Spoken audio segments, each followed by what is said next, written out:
On here. Oh, my screen looks weird. Oh, stream chat. Never mind.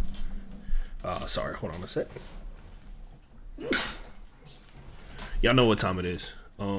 We are breaking down every game from week 12 of the NFL season. Yes, it's super fucking late. Yes, it's actually way too late to be up doing this, but I have to do it because I'm working on consistency and making sure that I am trustworthy as a streamer. So I'm trying to do this. And I added some updates. Added a couple updates here and there. Hopefully you'll be able to see it throughout the course of the episode. We got the creator dashboard up. Gotta make sure. Oh man.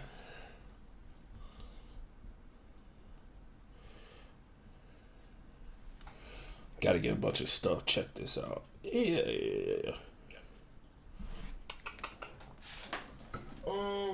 There we go. Oh shit. There we go. You know we gotta get these tweets off real quick while we're live, because math is stupid that way. Anyway, let's cook a little bit. When I say cook, I mean try and speed through all this real quick. Broke Boy Sports. Let's go through here. Click on the live stream. All right, audio's clear. Links right here. By the way, shout out to our new subscriber on YouTube, whoever you are. Shout out, appreciate you. Up to 25, trying to get to a couple more. If you are checking this out, first of all, congratulations! Congratulations, you joined the Night Squad, the Night's Watch, if you will. If you're a nerd like that. Anyway, we got other shit to talk about. I have my multi-stream up, so I should technically be able to.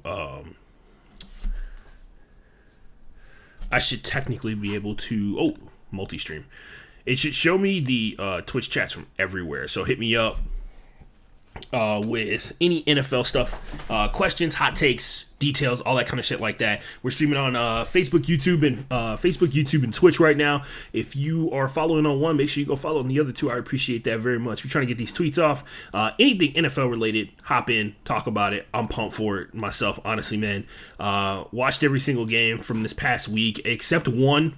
I think the one that I didn't watch is pretty obvious. I didn't watch it for my own personal well-being, and I think you'll excuse me. You know what I mean? I feel like you'll forgive me. You will when it's all said and done. Anyway, sorry, I got to get these tweets off. Even though it is 2:17 in the morning, if you are one of those people who doesn't check out the show on a regular basis, usually we don't record at this time. Anyway, if you got questions, put it in the chat. I got the multi-stream link open, so whatever platform you tweet on or whatever platform you write on me to, I will be able to see it.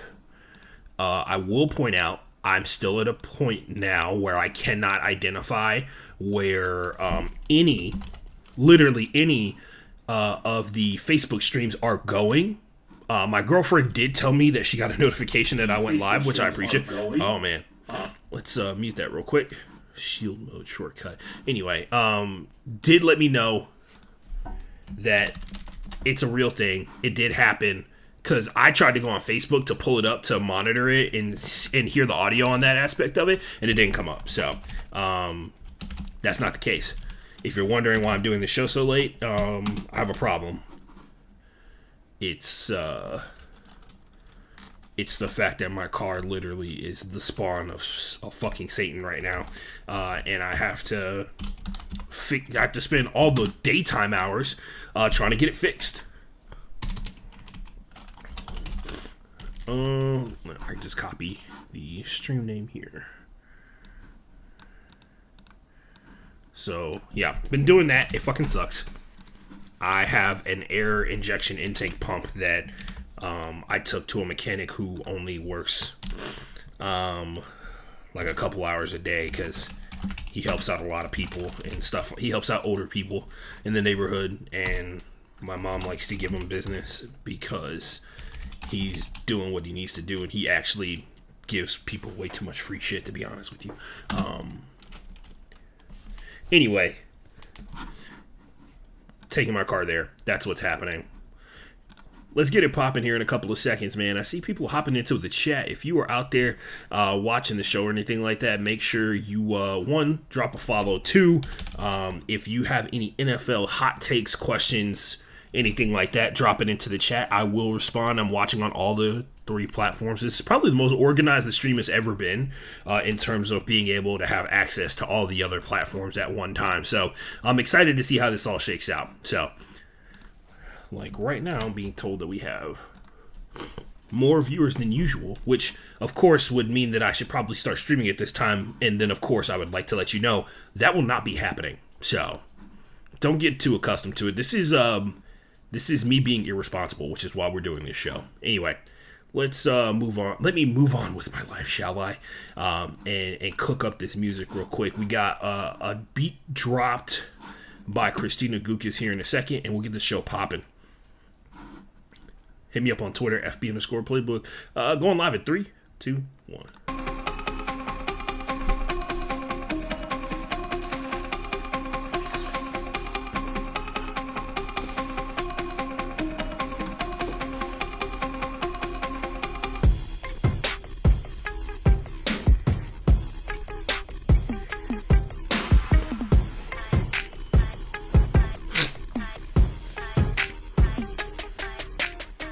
Ladies and gentlemen, boys and girls, and everybody else in between, my name is Ashton Gene Lewis. This is the Broke Boys Sports Podcast. It's the recap episode. We'll only be talking about Week 12 of the NFL on this show, and of course, taking all your questions and comments in the chat. If you have anything you want to say about the current week of the NFL and all the things that have gone awry. I, for one, have spent so much time this week leading up to Week 13, which it hurts to say Week 13 out loud because that means that at some point Week 14 will be here, and then so on and so forth, and then there will be no more football for a long period of time. Really trying to avoid the dark days as soon as possible, but we got the nuke, we got streaks, peaks, and ditches, and then we're going to break down every single game that's going on. Hopefully we can get that all done in under an hour. By the way, we're taking the L. If you're new to the Thursday episode, what happens here is we are in a race against time. This is typically supposed to happen on Thursday. It's happening Saturday morning at 2 o'clock in the morning because life happens. And so I still need to get this episode off for my own personal sake because I spend a lot of time watching games and I have a lot of things to say. And two, for all the people who consistently listen and check out the show on a regular basis, it feels like a betrayal to not do the show. Even though there's only so many of you guys, I do appreciate the people who do go out of their way to watch even a single second of this here fun podcast, because that 1 second can turn to 2 and turn to 3. I will say I've been working on upgrading the show a little bit, just a tad bit. As you can see, well, other way, there we go, camera's flipped. You can see you got a little lower third action going where it's like streaming all of the social media stuff, so I can stop saying it at the top of the show. Anyway, we're streaming live on YouTube, Twitch, and Facebook right now, and we are taking all things NFL questions and anything like that. Shout out to everybody who hops in and checks the show out afterwards. I'm going to move on with my life. Let's talk about the player in fantasy football that absolutely fucked everyone. I call it the nuke because the nuke usually shows up, one, unexpectedly, and then two, once it's happening, there's nothing you can really do to get out of the way except get eviscerated by it, right? Like, there's no way that you can, sub another play in and all that kind of stuff like that. I've always maintained that, like, you should get a limited number of substitutions per year in fantasy football. Like, you get 3 subs the entirety of the season, and it'd be an interesting strategy who would use their subs on regular season games to lock up wins to go to the playoffs potentially, and then end up locking up, end up being in weird places, you know what I mean? I would be interested to hear who or see how that strategy would work out, because obviously the idea would be like save all of your subs until you get to a playoff game and somebody blows up for like 40 points and it's the difference between winning and losing or something like that, and then you have a situation. It would be like timeouts, except you only get like 3 per the entire season as opposed to 3 per game. It'd be kind of cool. I've always thought about having a league like that, but there's no way to do it on like the typical leagues. You'd have to go to one of those custom ones anyway. Moving on, let's talk about the nuke this week. It was pretty obvious who it was, and ladies and gentlemen, this is the second time that Josh Jacobs has been the nuke. This is also the third time we're talking about Josh Jacobs and him surpassing his career high in rushing yards. The first time he did it, it was like back-to-back weeks. He had like 1 week where he had 120 yards, and the next week he had 140. This time he had a a little bit more than 140. He had 229 rushing yards with 2 rushing touchdowns. He had 6 catches for 74 yards, which was second best out of all the receivers that were in this game, if I'm not mistaken. And he had the game-winning touchdown. We'll get to that game when we get to it. Josh Jacobs was hands down the deadliest player in all of fantasy football this week, mainly because he's been tearing it up. It's a contract year for him, so if you're one of those people out there who's going to, keep him for next season, I'd be a little bit wary. I know the trap. You know the trap. We all do. We all consistently know the trap of the running back in a contract year doing things that we literally never seen that player do. Although I will say, it feels like Josh Jacobs has been on a slow uptick to get to this point, and he has been definitively the starting running back for the Raiders the entirety of this time. He's got some players that spell him here and there, like Amir Abdullah has been one of the guys that's been blowing up the last couple of weeks, but Josh Jacobs has been the guy. It's not like one of those situations where a rookie who's been splitting carries with a vet or something like that all of a sudden blows up in a contract year, and then he goes to another team, he becomes the starting running back, gets all the heavy carries, and then doesn't even look like he's relatively the same guy. Josh Jacobs has also been a guy who's been consistently hurt in his very young career, mainly because he gets so many carries up front. Anyway, Josh Jacobs, the nuke. Most people who played against Josh Jacobs last weekend took the L, which is tough because it is playoff time for some of these fantasy football leagues, and you do not need career highs in multiple categories for players on your opponent's team. Or if you're one of those situations where you need those tiebreaker points, like your boy does. This is not great in terms of points for or points against. Anyway, let's move on to our next category: streaks, peaks, and ditches. We talk about situations where players are on a consistent streak this season, a player that reaches a career high, and then sometimes a player that reaches, or a team that reaches, an all-time low. I will say, no negativity today. It's 2 a.m. No negativity, no ditches this late on the show. Anyway, let's talk about this week's peak. Features Chris Olave from the New Orleans Saints. He leads all NFL rookies in receptions with 56, and he also leads all rookies in receiving yards with 822. His 316 receiving yards away from breaking Michael Thomas's rookie record as a Saints wide receiver. He had 1,100 yards in his rookie season. Kind of insane for a guy who we all kind of imagine consistently hurt, but we all forget Michael Thomas became slant boy because he be running them slants, and them slants be getting them like 10, 15 yards a pop. And also at one point, well, actually not at one point, for a very long period of time, just like many eras in the New Orleans Saints football legacy, he was the only wide receiver that anybody could name that was on the team. So yeah, moving on.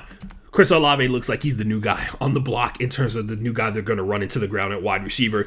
Another peak on this one, Justin Jefferson has 21 games with 100-plus receiving yards, and he and Adam Thielen are now tied for 4th in Vikings franchise history for 100-plus receiving yard games, which in actuality means that we are currently witnessing the greatest wide receiver duo in Minnesota Vikings history.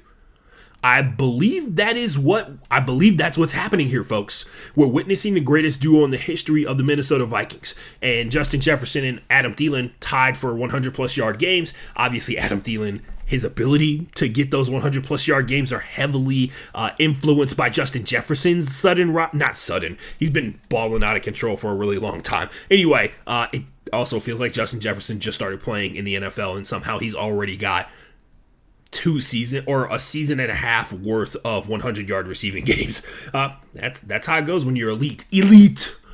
Let's see. The streak on this one, this is actually kind of insane in the long run. Patrick Mahomes to Travis Kelce is the 4th most quarterback to tight end touchdown combination in NFL history.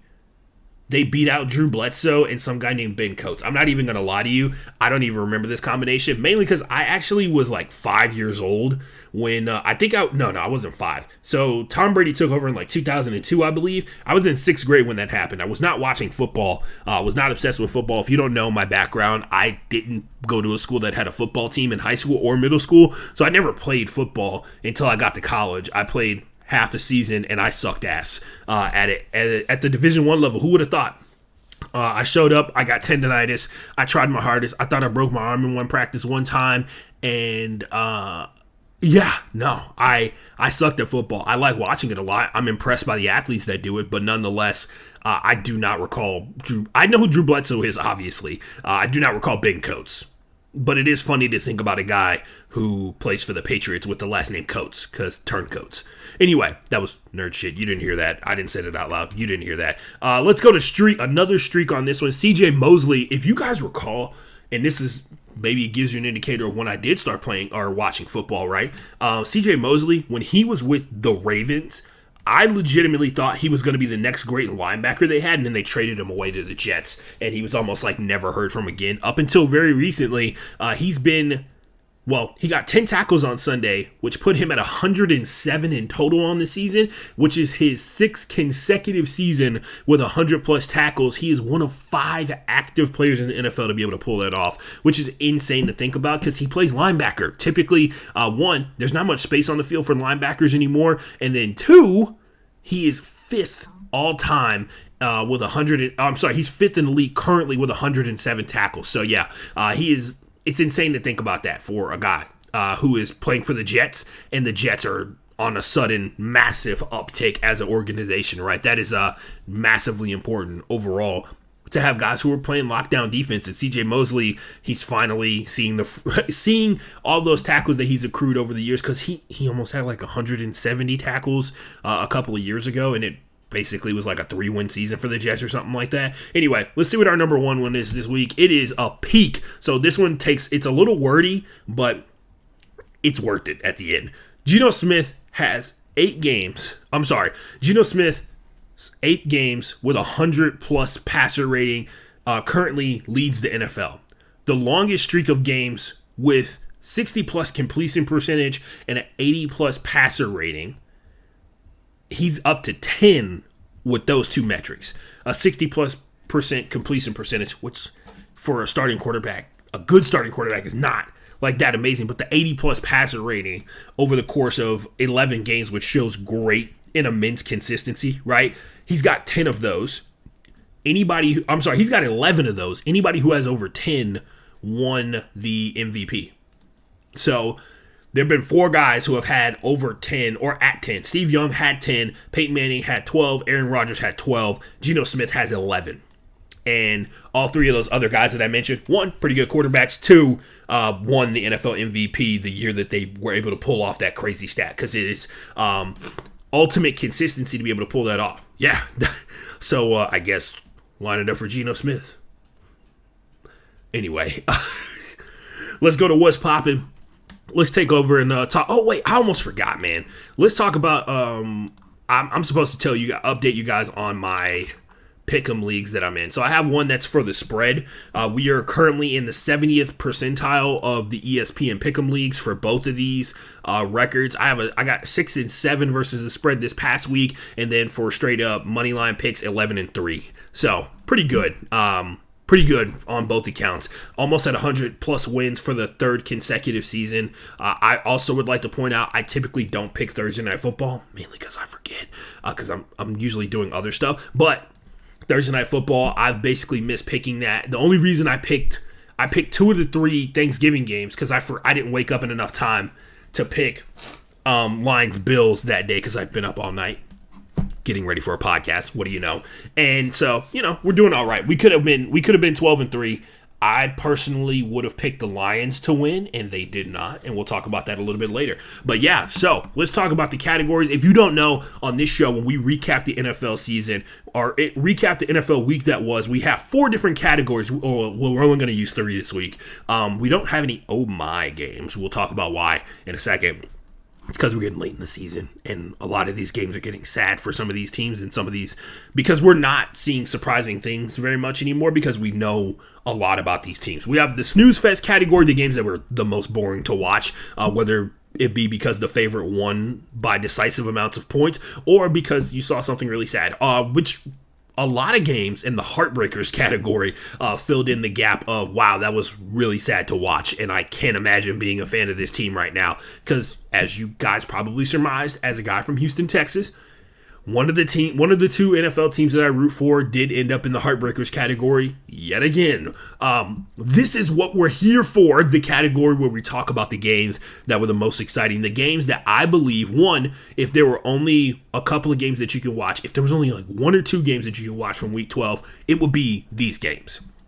I think it would be these games that you have to absolutely take time out of your day to watch. And there are also games that I believe help make fans of the NFL as a whole, which is important overall. Now, let's take it from the top. We get through the boring shit first, and then we move on to the stuff that's actually exciting. So we start with the snooze fest category. I don't know if you guys heard or not. The Jets played the Bears. I will point out this game started off with a lie, which you would think would automatically bump it out of the snooze fest category. But for me, major middle finger. They lied to us, and they promised the Peterman. They promised us that we were going to get the Peterman, Nathan Peterman, probably one of the worst quarterbacks in a short stint of time in the history of the NFL. We were promised that he was going to start because allegedly Trevor Siemian had hurt his oblique during warm-up, but apparently he was good to go, and he started this game. Sad for Trevor Siemian. Trevor Siemian is just sad. Nathan Peterman at least is funny and entertaining to watch him be tormented because, honestly, if he just goes out there and sucks, it's not fun. He tends to, mess up in amazing ways. Also, how is Nathan Peterman still cashing checks? Anyway, moving on. This whole game was about one guy, that boy Mike White. That boy Mike White went out there and chopped up. A Bears defense has actually made me really sad. I have watched a bunch of Bears games. Actually, I've watched all but two, I think. I think it was week 2 and week 3, I didn't watch the Bears or something like that. But yeah, it was really sad to watch the Bears defense get absolutely decimated by Mike White. Now, it was surprising that Mike White was able to do that because if you remember, the first time we interacted with Mike White, he went and popped off. Very much like how many good backups do. They got at least three good games in the chamber, and then things start to fall off the rails, right? But Mike White seems like he about to take Zach Wilson's job, mainly because the team actually likes him, and when bad things happen, Mike White take credit for him. When you go to a game and your team only scores 3 points and the defense only gives up 3 points, and the reason you lose the game is because of an absolutely insane punt return for a touchdown. And then they ask you in the press conference, do you feel like you're responsible for anything that could have been done to win the game when you were on an offense that scored a field goal? And then you say no. After scoring 3 points in a professional NFL football game, not a soccer game. I know the World Cup's popping up, but not a soccer game. Just an actual NFL game. Scored 3 points. And you don't feel like there's any responsibility you as the starting quarterback of an NFL team should have to take. Interesting. Also, I came, just going back to that, that's why they benched Zach Wilson, because he's a 12-year-old and looks like one now. He looks and acts like a 12-year-old. My thing would be is there's no harm in taking the blame for a loss. People find people who take blame for losses, except for head coaches, very endearing. People who blame themselves when there's obviously other people at fault will always get people who come to their defense to protect them, right? It's hard. It's self-deprecating, right? Self-deprecation endears you to people, sadly, which if you're a large person like myself, you know all too well. Like Fat Amy once said, she calls herself Fat Amy so that bitches can't call her that behind her back, right? It's the same mentality. Anyway, Mike White killed him. Mike White went out there. Zach Wilson probably never. He probably not touching the field again for the rest of the season. Congratulations, buddy. All you had to do was say, it was my fault that we scored 3 points as an offense, which it was your fault that you only scored 3 points as an offense. So it was pretty easy. Anyway, New York Jets 31, Bears 10. The big thing out of this one, Garrett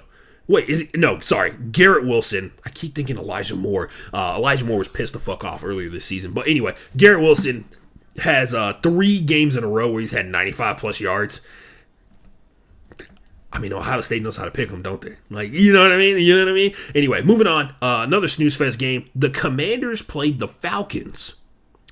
The final score is 19-13. I'm not going to waste your time talking about what happened in this game. The Commanders' defense back in full form, by the way. Very similar to what's happened the last 3 years that Jack Del Rio's been the defensive coordinator with the Commanders. Their defense has started off a little rough. Like, there's footage from last season where defensive backs were like looking around trying to figure out, wow, what is going on? Hold on a second here. I'm looking at the YouTube feed. Oh, why is it formatted so badly? Oh, that was weird. Anyway, I was looking at the YouTube format and my screen was like really weirdly placed on, like way too zoomed in. Anyway, other stuff that I was talking about. The Jack Del Rio led defense typically starts off a little bit rough, and then when people get what's going on, they become damn near unstoppable. And they almost, the Commanders are basically at the exact same place they were last season, which is weird because they barely squeaked into the playoffs last year. If you recall, Taylor Heineke got on everybody's radar because he almost beat the GOAT in the first round of the playoffs, right? The other thing is, like, they're still in the same, like, not in first or second place in their division because their division is absolutely fucking insane. But, like, it's so weird how, like, a year has passed. They're in the same position. Taylor Heineke's the starting quarterback. The defense is, like, ridiculously good. They've got a run game to go along with it. They kind of have a pass game that's somewhat consistent with Taylor Heineke kind of throwing the ball around a little bit. And they're still struggling to get into the playoffs in a totally different way than they were last season, and that's the cruelty of the NFL, kids. That's life. Let that be a lesson. I don't know what life lesson that is, but it is one. I know for sure it is a life lesson in some way, shape, or form. Now, other games that bored the shit out of me. Monday Night Football, 24-17. Somebody else, I think it was Chase Snyder, who is like a media guy or something like that. He was talking about it on Twitter. He thinks that Thursday Night Football has been hands down, without question, better than Monday Night Football, which is funny because we used to do on this show where we used to take score of Thursday Night Football, and I used to be able to, when Martin was the co-host on this show, I was able to rattle off every single like Thursday Night Football game for like 10 weeks. Like, it was a scoreboard, and then Monday Night Football, I really struggled with it. And I used to say, and I still believe it is a form of punishment from the NFL for when ESPN is critical or does anything that makes their job more difficult to cover. And that's the difficult part about being a media entity that one is constantly creating sports content on a regular basis instead of what NBC is, right? Like, NBC has TV shows. They don't have a 24-hour sports news network that is critiquing and criticizing the same stories over and over again, right? ESPN, they're the big dog in the room. They're the biggest dog of all media entities in the history of sports media, and they have great power, but that power pales in comparison to the NFL. Case in point, they give you shit games like this. The Steelers and the Colts, two classic teams in the NFL. The Steelers, obviously, always going to sell out. I don't know if you guys watched this game. I did. I watched it live while I was watching film for a Quidditch tournament that I have coming up next week. So be prepared for me to not do the podcast on Friday. Steelers 24, Colts 17. Where do I start? The stadium was filled with Steelers fans, like it always is. There just was no Colts fans around because despite what Jim Irsay tweets out, they know that this season is now bullshit because Jeff Saturday is in charge. Honestly, it's not even bullshit because Jeff Saturday is in charge, because it's not even his fault that he's in charge, right? It was some poor leadership decisions that were made leading up to this. Like, Frank Reich got into a situation where he had faith in this dude, and they put too much effort and too much money into him. They put too much effort and too much money into Carson Wentz, and they got burned by it, right? It held them back. It put them back on a carousel. It is now wasting precious contract time of one of the best defenses in the NFL, right? Like, at some point, somebody's got to pay Isaiah Rodgers. Somebody's got to pay Christian Moore the third, right? Is it Christian Moore? I think it's Christian Moore. Somebody's got to pay Zaire Franklin. Somebody's got to pay, well, DeForest Buckner's already been paid, but Grover Stewart, all these other guys, right? Like, you can only mix and match guys who are comparable in free agency. Like, they took out Justin Houston from last season, and they added in they added in a rookie line. It's Ojulari, another Ojulari player. They added him in. By the way, there's another one in college. I wonder if they're all related or if they just have the same common name. Is Ojulari Ghanaian or is it Nigerian? I should probably check that before I come on the show. Anyway, that's what's been happening. That's what the whole deal is lately. That's what the situation is for the Colts. They're wasting precious time for people's contracts trying to find a quarterback, right? Like a lot of teams in the NFL are. they look like a team that is still in search of a quarterback because Matt Ryan signed up to play quarterback for a team that now has a deteriorating offensive line, which was not the biggest issue they had last season. We talked about it on this show about how they had like 7 left tackles in the course of one season, and we've all seen the blind side for the most part. If you're probably watching this football podcast, we've all seen the blind side, and whether you liked it or not, the point about the left tackle being immensely important in terms of protecting the blind side of a QB is just factually true, and there's no way around it, right? It is immensely important to have as many good offensive linemen as you possibly can to be able to make sure that the guy who makes everybody a bunch of money survives to see the next week. Now, the issue is not left tackle. The issue is right tackle, right guard, center sometimes. Depending upon every single snap, somebody's really struggling. And it puts them in a box in terms of what they're fully capable of doing as an offense. It limits them. Plus, their wide receivers don't get as much separation, and they don't get as open as fast as other wide receivers in the NFL do. They also couple that with an immobile quarterback, and the only saving grace of this whole situation is they have a running back who could have 5 me's. Remember, I told you I sucked at college football when I played D1 college football. Remember, I told you I sucked. He can have 5 me's out there and still find a way to get 5 yards of carry, right? That's the only thing that's the saving grace. Too bad. I don't know if you guys know this or not. There's a lot of good defensive players in the NFL. And once they figure out one thing that a team is doing consistently, they usually tend to take that away. And that's what's been happening in the last couple of weeks, right? Like they've been trying to complete just enough passes to make a defense be honest and play them straight up so that they can set up Jonathan Taylor to run the ball. That hasn't been happening. Luckily for them, the backup for the bad offense is an elite level defense in the NFL. But that can only buy you so much time. Like for instance, it can only buy you enough time to get 17 points. The Colts have scored over 21, I think, twice this season, if I recall correctly. The Pittsburgh Steelers, a team that looked pretty bad leading up to the Bengals game that they played last week, where they went blow for blow with Joe Burrow in a divisional matchup, probably one of the highest scoring Bengals-Steelers games ever, let's be for real. And they go up against the Indianapolis Colts and they kind of dismantle what helps them be successful. They were able to run the ball. They were not able to do much else. They were able to move the ball up by running it. They could not pass it. If it was to anybody but Michael Pittman Jr., it didn't work. Sometimes they would go to Paris Campbell and it will work, but for the most part, it was just Michael Pittman Jr. They don't even have tight ends anymore. Like Mo Alley Cox is a massive human being with a great athletic ability, and they don't even use him. 24-17, Steelers look like a well-rounded offense versus the Colts, because they got so much time to figure out how to score points in this game. I honestly have grown immensely weary of watching the Colts run the exact same 17 plays over and over again to get the exact same results, and then subsequently get worse and worse results from those same plays later on in the game. Anyway, once again, somebody check on Jim Irsay's Twitter feed, see if he tweeted anything about how we were stupid for thinking that Jeff Saturday shouldn't be the head coach of the team, which, to Jeff Saturday's credit, team had problems before he showed up, and you can't motivate away pass blocking, run blocking, and make it better. You can't motivate away wide receivers being faster. You know what I mean? So, anyway, Kenny Pickett also looks like he's pretty good, but we're not going to talk about that yet, because that would actually piss me the fuck off. Steelers fans getting another guy like almost instantaneously, especially after like all these years of drafting quarterbacks like Mason Rudolph, Josh Dobbs, which by the way, shout out Josh Dobbs, probably one of the smarter guys to ever be in the NFL. A man in STEM who's trying to get women in STEM, if you get the meme. Anyway, let's go to the Heartbreakers category.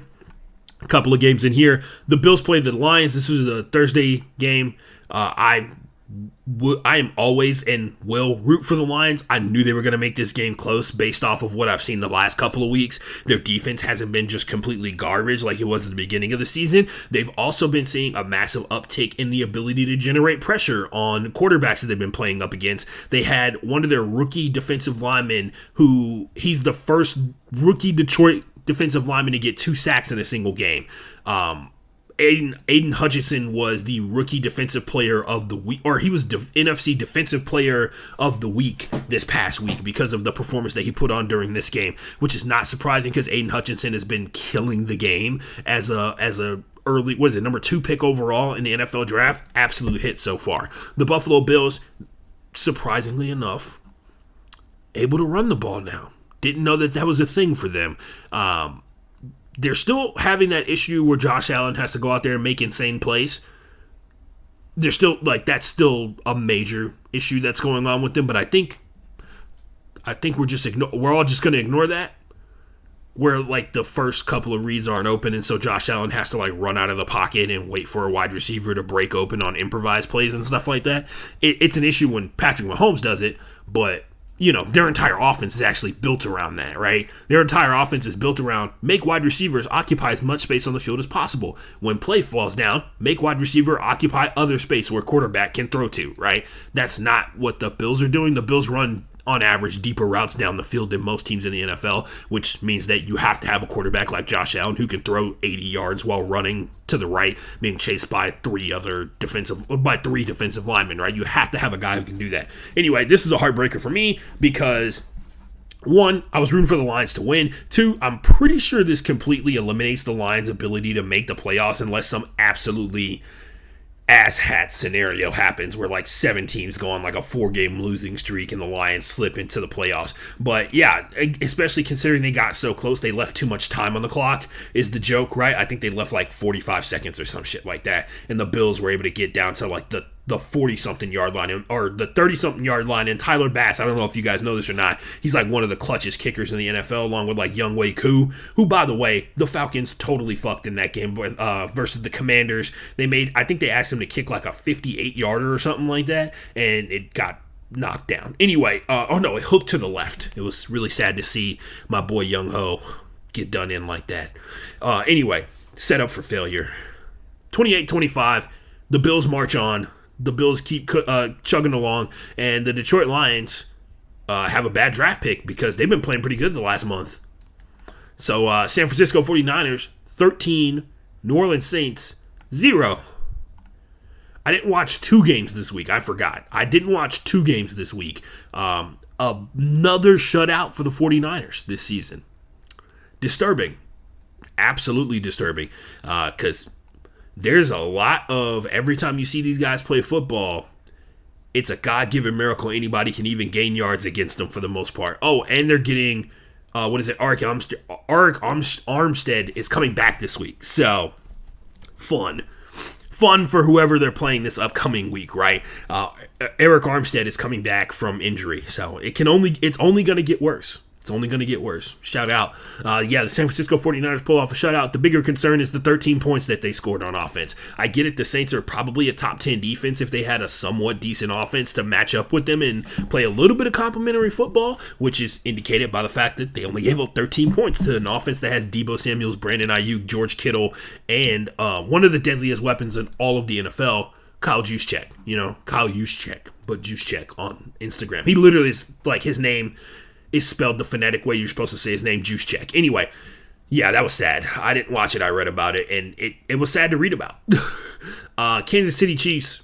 This was another sad game. Kansas City Chiefs, LA Rams. The Rams have shut down Matthew Stafford. I know I'm only supposed to talk about Week 12, but here's a spoiler alert for Week 13.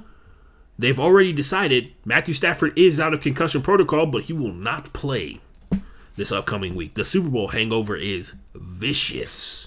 Vicious, ladies and gentlemen. Kansas City Chiefs, 26. Rams, 10.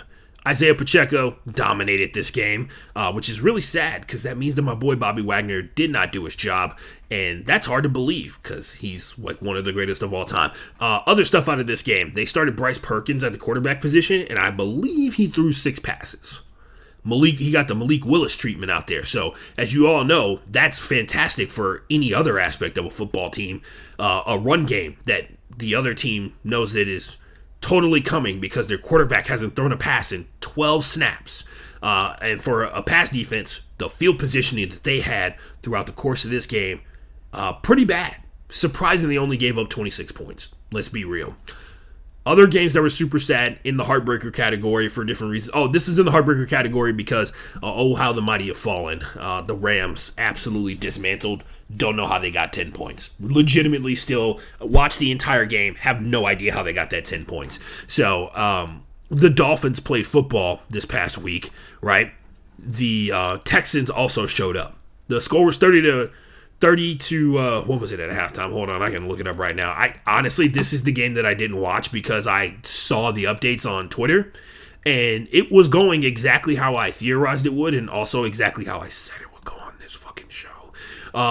It was pretty bad, and the worst part was, what really pissed me off is the people tweeting insulting the Texans, and I'm like, well, some of you guys are so dumb that you think the Texans are actually trying to win this season, because there's a collection of Houston Texans fans that think that the Texans built this team with crazy cheap one-year deal contracts across the board with a bunch of veterans. They're one of the oldest teams in the NFL. They are having Davis Mills start at the starting quarterback, and because of 610 Radio here in Houston, shout out to all the people that work there. It is a difficult job.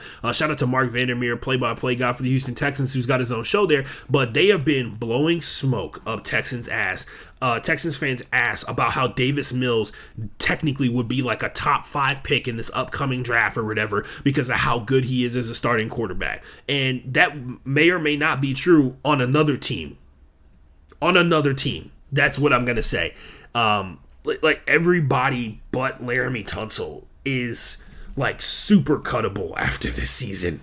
And Damian Pierce obviously is going to be sticking around for a little while, and they're going to try and figure out how to keep him here because he's probably going to be a part of the future in some way, shape, or form, because an undrafted free agent rookie running back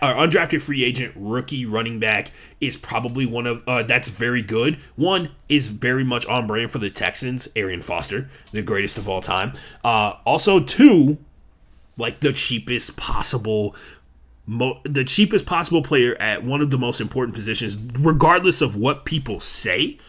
Having a good running back is paramount, or having a good run game in general, which doesn't necessarily mean have one good running back, but having one running back that you know can go out there and make something happen for you, and that person being super cheap, especially knowing how injury prone that position is really important. At halftime, the score of this game was 30-0. There were people who were still trying to freak out about how the Dolphins didn't score in the second half, and I was like, oh, you don't think that they could have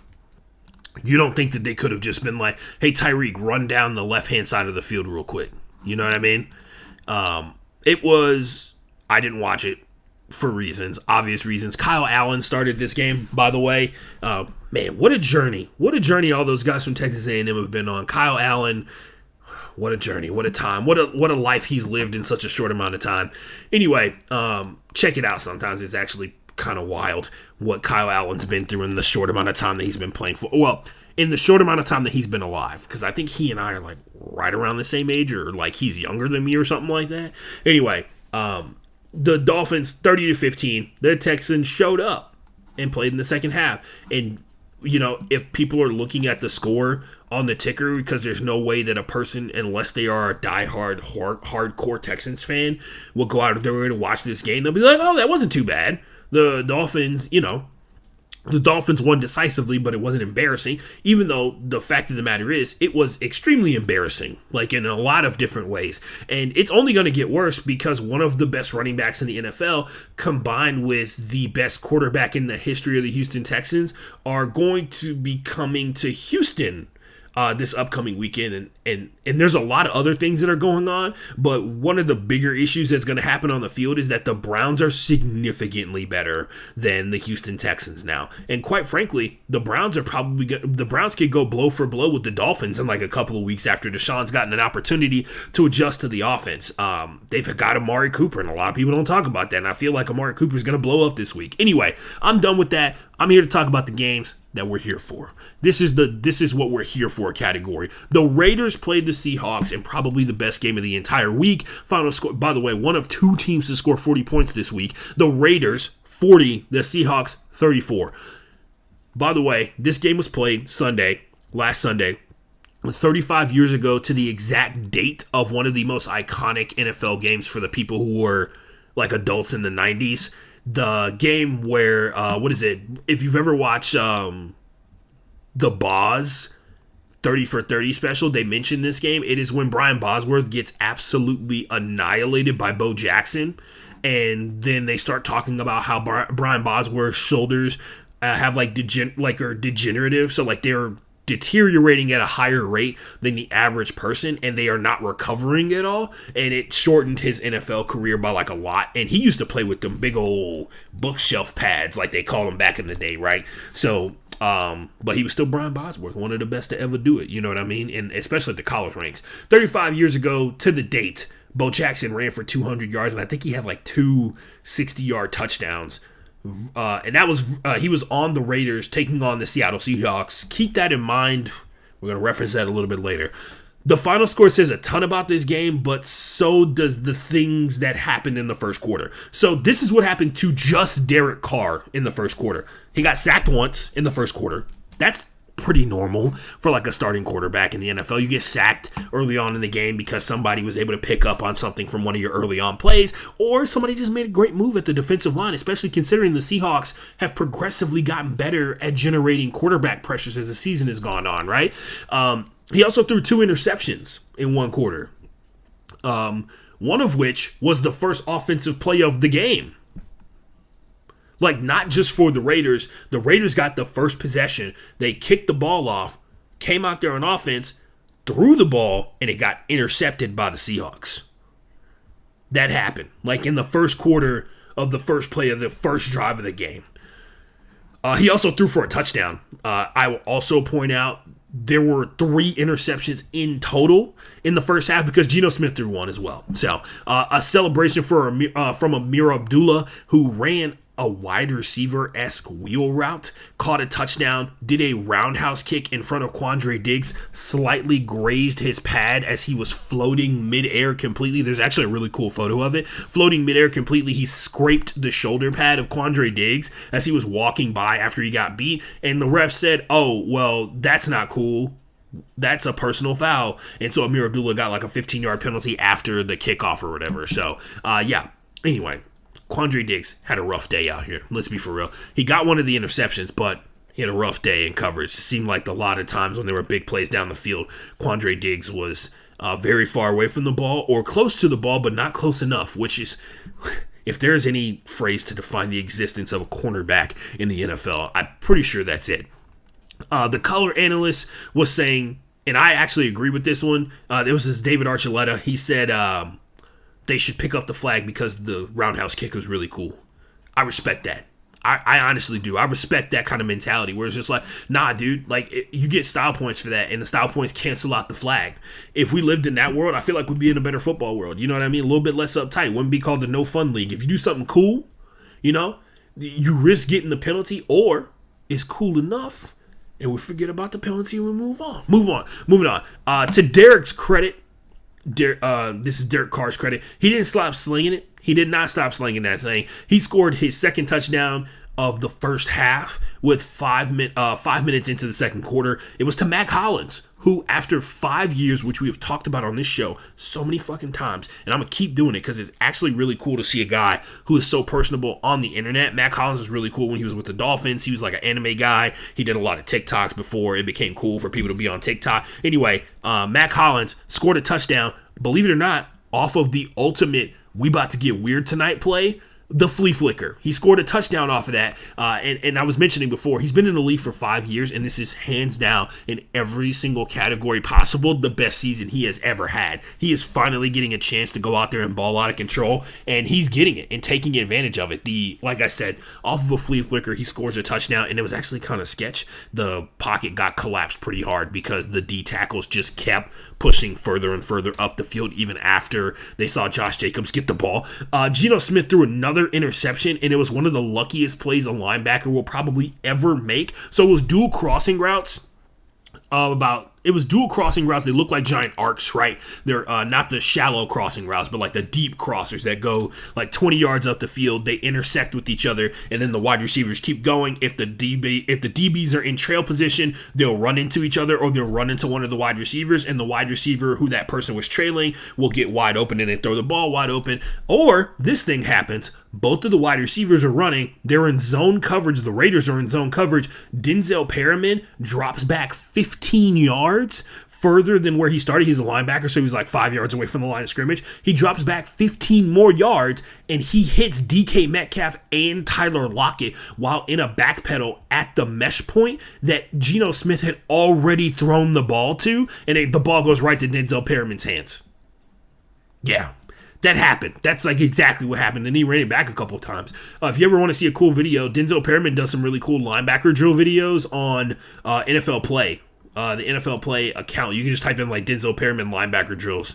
And it's really cool because I think I've talked about this on the show before. He very clearly was just like, I'm keeping my chain on because I need these kids to know I'm in the NFL. I need them to know I'm in the league. He was wearing all black, had the leggings on, had the cool white cleats on, and he had the chain. It was banging up against the microphone the whole time. Just you gotta let them know. You know what I mean? Gotta let them know it's real.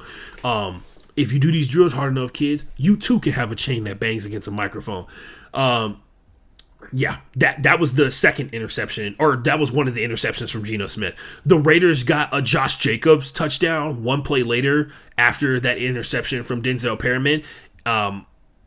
This game pretty much had everything possible. There was a muffed punt at one point. Both teams were pretty much the epitome of inconsistent. One drive, they looked like they had no idea what the fuck they were doing. And then the other drive, they looked like they were the best offenses in the NFL or the best defense in the NFL. The second half really felt like the Seahawks regressed in run defense, mainly because, like I mentioned a little bit earlier in the show, Josh Jacobs ran for 229 rushing yards. And it was not like, oh man, to the outside. It was like up the middle.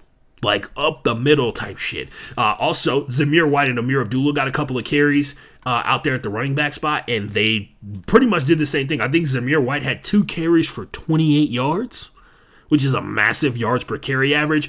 But yeah, they cooked the Seahawks in the run game, and it set them up for failure later on. I will also point out the Seahawks did a terrible job, basically in the second and third quarter, of generating any kind of pressure on Derek Carr.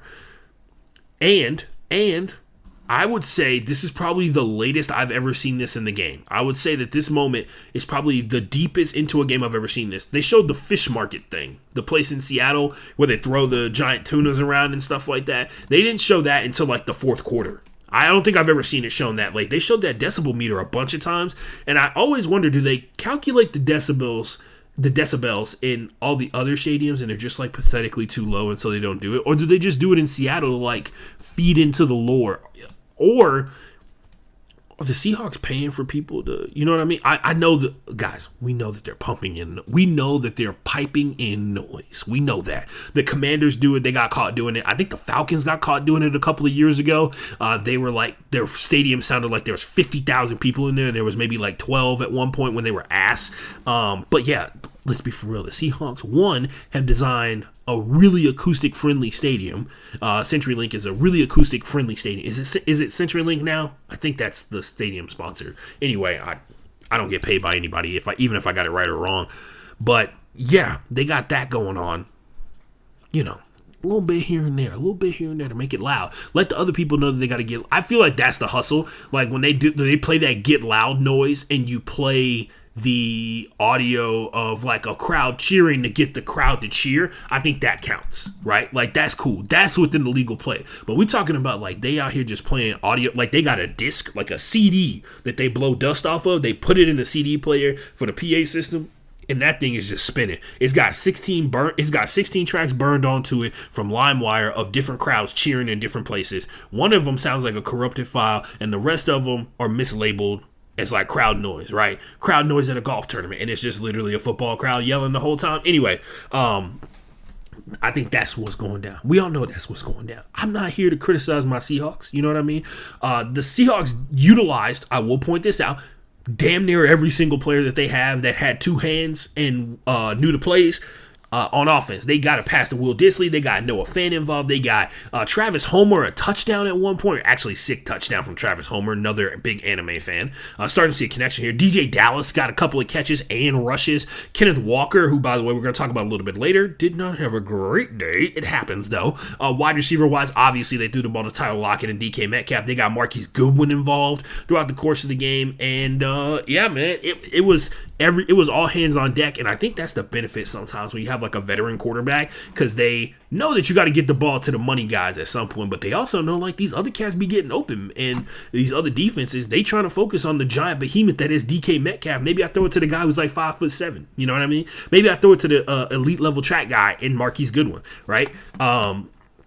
But yeah, it was really interesting how that all shook out because Geno Smith started off the game pretty rough, and then towards the second and third quarter and a little bit in the fourth, kind of started picking it up a little bit because the Raiders, believe it or not, decided to stop defending the middle of the field. Legitimately, if you go back and watch the film in like the third quarter, they just are running crosser routes over the middle, and there is not a Raider player within 15 yards. I don't know if it's the offensive coordinator for the Seahawks legitimately was like, oh, I know how to hack their zone, which there are tons of zone killing plays in the world, but there's also like zone adjustments that help prevent massive 15-yard gaps in very important parts of the field. Tyler Lockett got like a 15-yard, 17-yard gain because Denzel Perryman had to drop down from where a fucking safety typically is after he had dropped so deep down the field. Obviously, some of that is in part due to like, you know, getting the carries to DK Metcalf and stuff like that, getting them to carry defensive backs further down the field. Anyway, the Raiders tied up the game, and the Seahawks on their potential game-winning drive also give us that lethal dose of America's favorite game. Is it a catch? DK Metcalf catches a ball, looks like it's totally legal. He does one of those low catches, so he gets underneath it. The ball seems to wiggle a little bit if you zoomed in on it with a microscope. It wiggles a little bit right before DK Metcalf rolls out of bounds or whatever. They called it no good. It results in the Seahawks having to punt the ball away. The Raiders dominated the Seahawks on third down most of this entire game. Like, you can connect it to it. The Seahawks gave up 3 sacks, and you guessed it, they were all on third down. 2 were from Max Crosby. 1 killed the Seahawks' final drive in overtime. The other one killed the penultimate drive for the Seahawks before regulation was over with and set up overtime. The biggest takeaway for me, Max Crosby did a really good job of setting the edge in terms of defending the run. You can see it on film. He's using his quick burst that you would normally see for a pass rush to get the right tackle for the Seahawks, who, by the way, he mauled multiple times, almost at will, during this game to get to Geno Smith. But when it came time to defend the run, he was real disciplined, kept the edge, make sure Kenneth Walker couldn't bounce it to the outside. He had 14 carries for 56 yards. It was pretty bad. He had 23 carries, I think, at half. He had 23 yards at like halftime. It was pretty bad overall, and it didn't get better as the game went on. It was really weird because it was just Kenneth Walker. Some of the other running backs were actually pretty successful when they got opportunities. This game ended exactly how you would expect it. We've been talking about him the entirety of this game. He was a massive threat in the pass game. He was a massive threat in the run game. Josh Jacobs breaks off a 86-yard rushing touchdown to win in overtime in Seattle in the most dramatic fashion of all time. He had over 300 total yards on the day. Good to be the king. Anyway, the Raiders, once again, in a game that can literally only piss you off if you're a football fan, if you've been watching them all season, they show that they have the ability to beat high-caliber teams, and then when they play teams that they should be able to beat because they have more talent, they don't. They suck ass when they do that. Anyway, moving on, other games that were pretty dope. The Vikings played the Patriots. It was really cool to see the Patriots actually show some life at some point during this game. Kirk Cousins is out there slinging that thing throughout the course of this one, and that is something I think a lot of people were not expecting, to see Kirk Cousins bounce back after a pretty embarrassing loss to the Dallas Cowboys, where most of the time they just used him like a piñata. The defensive line for the Cowboys, including specifically Micah Parsons, used him like a piñata. He came out there and he was chopping them up. He chopped up one of the better defenses in the NFL, and I think very few people were expecting that to happen, except me. I picked the Vikings to win. But yeah, huge win. The Vikings defense giving up 26 points. You'll take it because the Patriots have been massively inconsistent in terms of their offense the entirety of the season, which may explain what happened on Thursday Night Football a little bit, where Mac Jones was yelling at one Matt Patricia. I think the conversation was about posture. is what I'll say. Final score in another one of the Thanksgiving games that I put in the "this is what we're here for" category. The Cowboys played the Giants 28-20. This was one of those very classic Dak Prescott games where after weeks and weeks of being massively successful, throwing the ball, dropping dimes left and right, he has a game where he makes you question if he should even be the quarterback of the Dallas Cowboys, how the Cowboys gotten to this point, all that kind of stuff like that. He gives that base of people that still to this point don't think that he's a starting caliber quarterback red meat. And this is one of those games, despite what the final score may tell you, he had two really bad looking interceptions in this one. One was off a deflection. The other one, he threw a pass too late off of a curl or off of a comeback for Michael Gallup. And the DB had never turned his back. The DB never bought that Michael Gallup was running a streak route up the field. So he saw Dak Prescott throw the ball at Michael Gallup. Michael Gallup turned around, realized the ball was coming towards him, and then all he had time to do was watch the defensive back jump the route and roll out of bounds with the interception. When it comes down to it, the Cowboys were more consistent than the Giants throughout the course of this game, despite those two interceptions. Tony Pollard had a bunch of explosive plays, and it felt like once the interceptions, even the drives in between the picks, they were moving the ball up and down the field pretty easily against the Giants defense that is one of the better ones in the NFL. And if you've learned anything from this show about the Giants, or just watching the Giants in general, they have an offensive pace where they cannot afford two things: to get down by more than 10 points and to turn the ball over at all. What did they do in this game? They got down by 14 at one point, and Daniel Jones had an interception. He had a fumble, but he recovered it. The passing game for the Giants was basically non-existent. They had 9 of their 21 passes were over 10 yards. They had 2 20-yard passes they completed, and they had this one insane Moss catch from Darius Slayton, who has been turning it up the last part of the season. They were really sporadic. And a lot of those 10-plus yard receptions came in the back half of the game when the Cowboys were more concerned about stopping scores from happening, not necessarily stopping every single play, for sure. The Cowboys also generated 3 sacks and an interception. So, I mean, you can throw a ton of 20-yard passes, a ton of 10-yard passes, but if they're not all strung together and resulting in points, an interception, losing a possession, and then 3 sacks that did end drives are going to affect you drastically in terms of, especially for the kind of team that the Giants are. They take an L, and the NFC Beast continues to be extremely interesting. A couple more, was it 2 more games? 2 more games. I think this is the last one. Let me see. Yeah, this is the last one. Then we got a sad one to end it off. The Eagles played I got one game that I should have put in the Heartbreakers category that I didn't copy and paste in. Anyway, the Eagles played the Packers. This was the Eagles' run game, absolutely decimating the Packers' defense, and hands down the worst that I've seen the Packers' defense look the entire season. I think even they would tell you that. And then on top of that, Jalen Hurts also, I think, had the most rushing yards for a quarterback in a singular game and the first half of a game ever in NFL history. So he had like 150-plus rushing yards.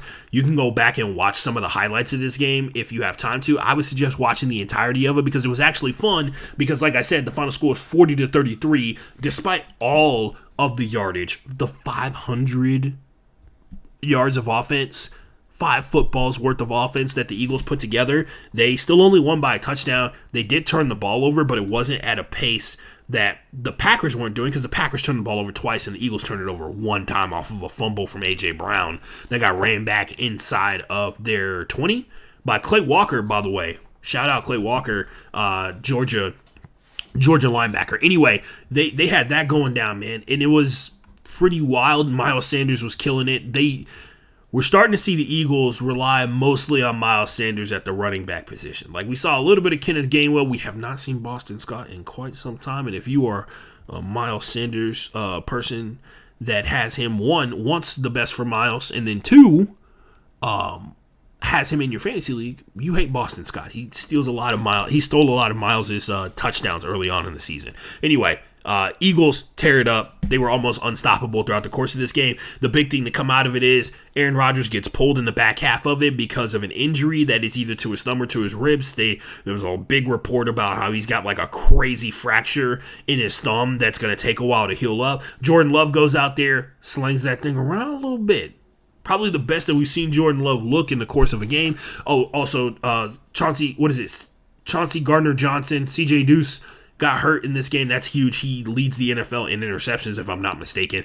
And he got hurt because he banged into, Romeo Christian Watkins, I think it was, is who he banged into or something like that during a tackle attempt. Oh, it was A.J. Dillon. He tried to tackle A.J. Dillon, and he grabbed his wrist after it was over with. Probably felt like hitting a train, to be honest with you. The Chargers played the Arizona Cardinals, probably one of the more interesting games because the Cardinal season is essentially over because the NFC West is not going their way and everybody's about to get fired. And if they weren't going to get fired before, they definitely getting fired after this game. The Chargers win 25-24. You may be wondering how the Chargers got that 25. It was not easy. There was one team that looked better than the other throughout the entirety or most of this game, and it was the Arizona Cardinals looking better than the Chargers. Let's talk about it. Kyler Murray's back. Marquise Brown is back as well. Hollywood Brown is back from IR as well. J.J. Watt is still alive. He got a third down sack on the first drive for the Chargers. Speaking of, the Chargers' second drive also got ended by a third down sack on a 3-and-out.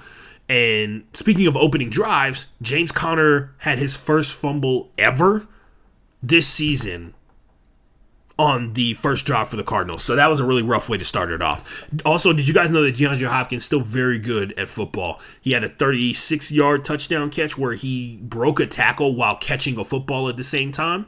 Really nice spin move and just ran it into the end zone.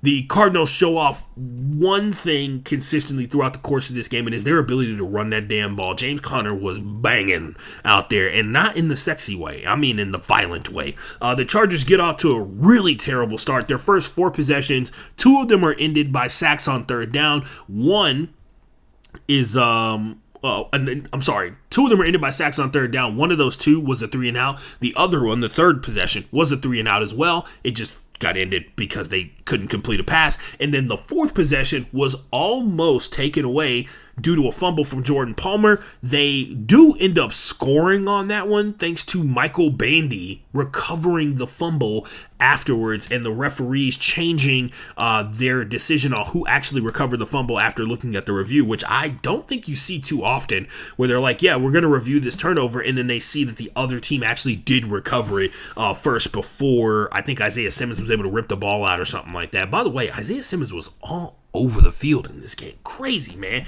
It is tough being fast and tall and big. They be using you all the way up in the course of a game. Michael Bandy, shout out to him. They scored touchdown 6 plays later on a play that we've seen like 1,000,001 times. Keenan Allen lines up on the right-hand side of the field where there's another wide receiver. He motions over to the left. The ball gets snapped once Keenan Allen is next to the wide receiver on the left-hand side. He essentially gets a pseudo block from the wide receiver who is running a route away from where Keenan Allen is motioning out on the flat route. He catches the ball, dives into the end zone, scores a touchdown. Seen it 1,000,001 times. It's pretty easy. The next drive, the Chargers get their first INT in 4 games, and it is the Cardinal. They return it into the Cardinals' half of the field. 5 plays later, they score, and the score is now 14-10. So, like I said, throughout the course of this game, the Cardinals look like the better football team, and you're about to understand why. It felt like the Cardinals had flipped this game on their head, and then the Chargers had flipped this game on its head, leading 14-10. Kyler Murray had a drive that ended the half where it was like, oh, nobody's open, I'm just going to run into the end zone from like the 10-yard line. He threw the ball up the field. James Conner ran the ball really well to get them inside of field goal range initially, and then another play on a clutch third down. They were able to get forward. Kyler Murray rolls out to the left-hand side. Nobody even touches him into the end zone. The Chargers still can't run the ball, by the way. At halftime, they had 23 rushing yards. The Cardinals also had a 3-point lead at half, despite having 2 turnovers. They were up 17-14. On how long... sorry. I forgot about this one. This is actually really important.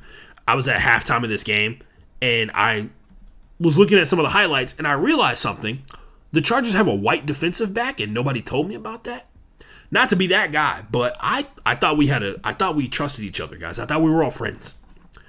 We're supposed to alert each other of when strange anomalies happen within the Matrix.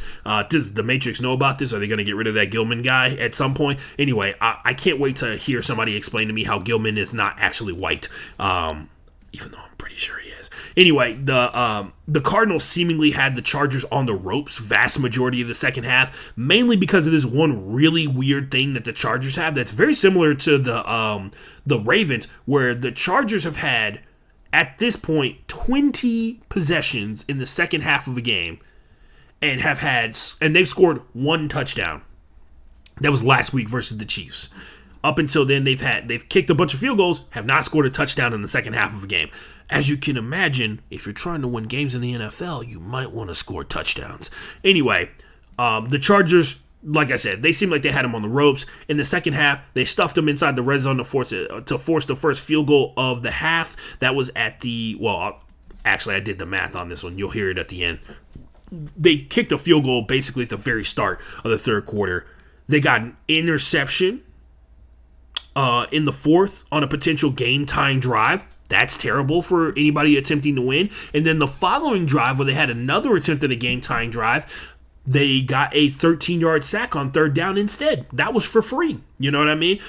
They gave the Cardinals the ball back with 2 minutes and 19 seconds on the clock. It is insane. The Chargers won this game, and it is basically off the back of the defense being that good. They stuffed the Cardinals' super predictable run plays for 2 3-and-outs, right? They did everything but score the actual touchdown themselves. They got their first sack of the game on the second to last drive for the Cardinals, where they sacked Kyler Murray, and then they threw a screen pass to James Conner to get the punter some more space to be able to kick the ball up the field. He got like 9 yards on a screen play. They were able to force a punt. The punter had his heels initially on the end zone, and then he actually had to punt from inside of the end zone. So that tells you exactly where you need to be. They ended up inside Cardinals territory after a return from DeAndre Carter to get past the 50-yard line. 60-yard punt, pretty good, but at the end of the day, if the returner gets any kind of return from the opposing 40-yard line, he's going to get inside of their 50. The Chargers scored their second half. They scored their second half touchdown in 21 possessions. This is like a real thing that had happened for an NFL team. 21 possessions in the second half of games, and they have not scored a touchdown. They've not scored multiple touchdowns. They scored one in 21 possessions. This was the second one. That one was it put them down by 1 point. The Chargers worked away from their offensive line that was basically getting destroyed the entirety of this game. They utilized the over pursuit of the Cardinals, who were going after Justin Herbert pretty easily. They used that to set up a screen for Austin Eckler, who got the ball inside the 5-yard line. And then they scored one play later. Austin Eckler ran a flat route that Isaiah Simmons almost covered perfectly, tackled Austin Eckler right when he caught the ball, and then as he tackled him, he fell into the end zone. And for some reason, the Chargers are basically like, YOLO, bro. We're going to go for 2 to win this game with 15 seconds left on the clock, right? They go YOLO. They score. Gerald Everett catches it off of a little hook route to the inside. They run a 3-man bunch, and the biggest guy in the 3-man bunch gets wide open because the Cardinals are running zone at that point. And if, like I said before, if it was not clear already, they are so fucking fired. Score is 25-24 at this point. May sound familiar because it was the final score of this game. The Chargers kicked a field goal with. Wait, what am I talking? Oh yeah, this is the scoring breakdown of this second half. The Chargers kicked a field goal with 1 minute and 31 seconds into the third quarter, and then they did not score again until there was 15 seconds left in the fourth. One might say if you were in a game where you go that long as an opposing offense without being able to gain enough separation from a team that kicked a field goal and legitimately did not score until the absolute 11th hour, we may have some other issues at hand. You know what I mean? Other stuff, this is supposed to go in the heartbreakers category. The Panthers played the Broncos. Scores 23-10. All-time low. All-time low moment. Mike Purcell yelling at Russell Wilson. The Broncos still only gave up 23 points in this game, despite there being almost no offense whatsoever. That was tough. Big game from this past weekend. It was a little interesting. The Bengals and the Titans, 20-16 was the final score. Felt like it should have been a little bit higher based off some of the big plays that we were seeing. T. Higgins unlocked. We'll see if that continues when Jamar Chase comes back this week. It felt like in the first half of the game, Ryan Tannehill was he was out throwing Joe Burrow, in my opinion. Both of the QBs were distributing the ball really well. 14 different players caught a pass between both of the teams that were in this game, and that's impressive because that would mean that the 17 tight ends that the Titans have on each individual play all got one catch. You know what I mean? The first half of this game was actually a really good mix of explosive offensive plays and really dominant defensive performances up front. It slowly trickles into the Titans getting basically shut out of the red zone in general. They're one of the most effective red zone teams in the NFL, right?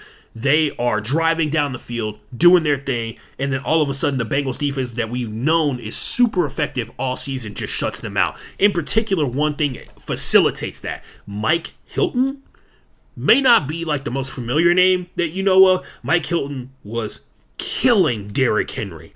They decided, they were like, you know what we're going to do? Most people try and put a linebacker on Derrick Henry, the giantest of all giant running backs. We're going to put a guy who's real fast and can get really low on a large man. And Mike Hilton literally swept Derrick Henry's legs from underneath him at least 4 times in the course of this game. And it killed any semblance of a run game the Titans had, which makes it all that more amazing. They were able to score 16 points. If you go look at the 2 touchdowns that Ryan Tannehill threw, they were pretty impressive. A lot of people blaming Todd Downing. A lot of people last season were blaming Ryan Tannehill for his ineffectiveness, but I think we can all see the caliber of wide receiver that is available for Ryan Tannehill to work with, and it's nothing short of a miracle that they've been able to run a really good season. A lot of people not having faith that they're going to do well in the playoffs, but guess what? Playoffs not here yet. The ability to control time will go a long, long way in the playoffs when it's all said and done. I will also point out, offensive line looked a little like they were struggling a little bit. The Bengals offensive line, though, although they did have some moments where they were struggling, they look like they've all kind of, dare I say the G word, gelled together. Interesting. Other things that went on, this is our last, this is what we're here for game, and then this show is over. 1 touchdown in 3 quarters between these two teams, and there was 2 touchdowns in the fourth quarter from one of the quarterbacks in this game. It was Lamar Jackson. The Jaguars 28, the Baltimore Ravens 27. Brutal on this one. Trevor Lawrence got sacked 4 times in this game. It absolutely eviscerated the Ravens to make this game relatively close. Like I said before, there was only 1 touchdown between the 2 teams in the first 3 quarters of the game. Everything else was field goals, ridiculously long field goals, multiple 40-yarders, 50-yarder mixed in there as well. Lamar Jackson scored a touchdown at the beginning, Gus Edwards scored a touchdown at the beginning of the fourth quarter on a drive that the Ravens, I think it was like 7 minutes, bro. Like, it was literally half the quarter that they used to get down the field or something like that. Trevor Lawrence still cooked them. 321, 3 touchdowns. Hands down his best game as an NFL quarterback in a high-leverage situation against a high-quality team and in a clutch situation. The craziest fucking stat to come out of this game is the Jaguars won a game for the first time in franchise history after being down by 7 or more points in the final minute of the game. Before, and this was in regulation, before this, they had 183 games where this had been the case and lost every single one of them. Trevor Lawrence wrote history on Sunday. Now, that has nothing to do with this upcoming week because, as we know, young teams, really inconsistent.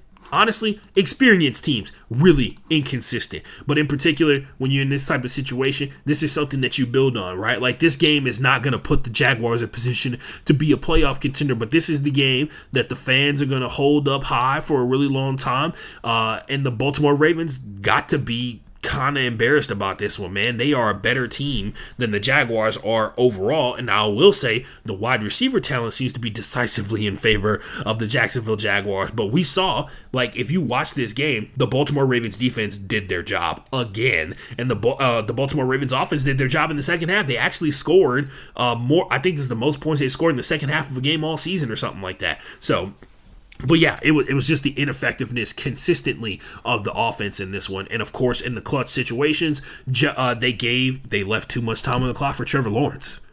I never thought I would say that, but they did. He came out there, he had a big boy game and went out there and played like a guy who has the ridiculous resume as a football player that Trevor Lawrence has. And on that note, ladies and gentlemen, speaking of ridiculous resumes, your boy has got to go. I am out of here. It is now 3:34 in the morning, which means it's too fucking late for me to be awake. But here I am.